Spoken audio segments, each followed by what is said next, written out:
ఆ ముగ్గురు మంత్రులు బలిపీఠానికి చేరువలో ఉన్నారా అంటే అవుననే చెప్పాలి. మంత్రివర్గ విస్తరణలో వారికి పనికి రాని శాఖలు అంటగట్టబోతున్నారా లేక అసలుకే ఎసరొస్తుందా అంటే అవునని అంటున్నాయి కాంగ్రెస్ పార్టీ శ్రేణులు.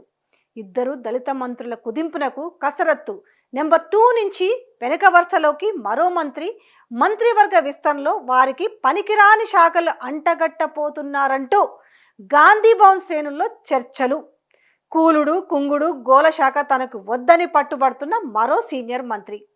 త్వరలో జరగబోతున్న మంత్రివర్గ విస్తరణలో ఖమ్మం జిల్లాకు చెందిన ఇద్దరు మంత్రులు, ఉమ్మడి మెదక్ జిల్లాకు చెందిన మరో మంత్రికి పనికిరాని శాఖల్ని అంటగట్టేందుకు రంగం సిద్ధమైనట్టు కాంగ్రెస్ శ్రేణుల్లో ప్రచారం జరుగుతుంది.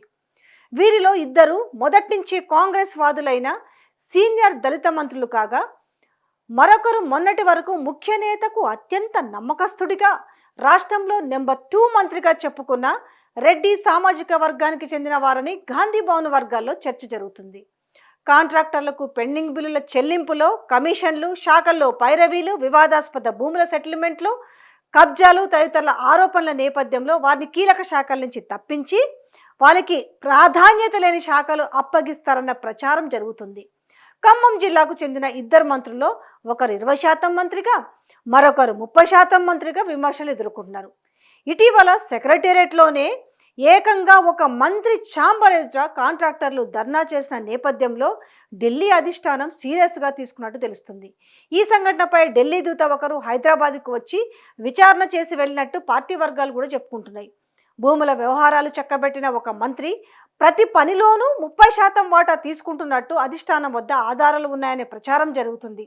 అతి తక్కువ కాలంలో బలమైన ఆర్థిక శక్తిగా ఎదిగిన ఆ మంత్రిని పూర్తిగా తప్పించే ఆలోచనతో అధిష్టానం ఉన్నట్టు ప్రచారం కూడా గట్టిగానే జరుగుతుంది.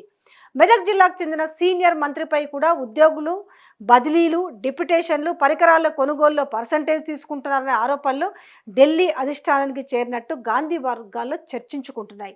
ఈ ముగ్గురుపై వేటు తప్పదని పార్టీ శ్రేణులు భావిస్తున్నాయి. కూలుడు కుంగుడు గొడవలే. ఒక సీనియర్ మంత్రి ఒకరు ప్రస్తుతం తనకున్న ఒక శాఖను వద్దంటే వద్దని చెప్తున్నట్టు కాంగ్రెస్ వర్గాల్లో ప్రచారం జరుగుతుంది.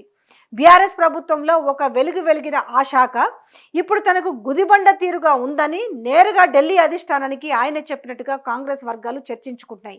తాను పదవీ బాధ్యతలు చేపట్టిన నాటి నుంచి కూలుడు కుంగుడు కేసులు, కమిషన్ల గొడవలు తప్ప మరో పనే లేదని ఆవేదన వ్యక్తం చేసినట్టు తెలుస్తుంది. నిరుడు ఆ శాఖకు వేల కోట్లు కేటాయించి ప్రాజెక్టు పనులను పరుగులు పెట్టించారని, ఇప్పుడు ఆ శాఖకు అరకొర నిధులే కేటాయిస్తున్నారనేసి శాఖను తొలగించి మరో కీలకమైన శాఖ ఇవ్వాలని ఇప్పటికే ఆయన అధిష్టానాన్ని కోరినట్టు తెలుస్తుంది. మొత్తానికి 4 మంత్రుల శాఖల్లో మార్పులు చేర్పుల మీద కసరత్తు చాలా భయంకరంగానే జరుగుతుంది. ఇందులో ఇద్దరికి అసలుకే ఎసరు వచ్చే అవకాశాలు కూడా లేకపోదని కాంగ్రెస్ వర్గాల్లో ప్రచారం జోరుగా జరుగుతుంది.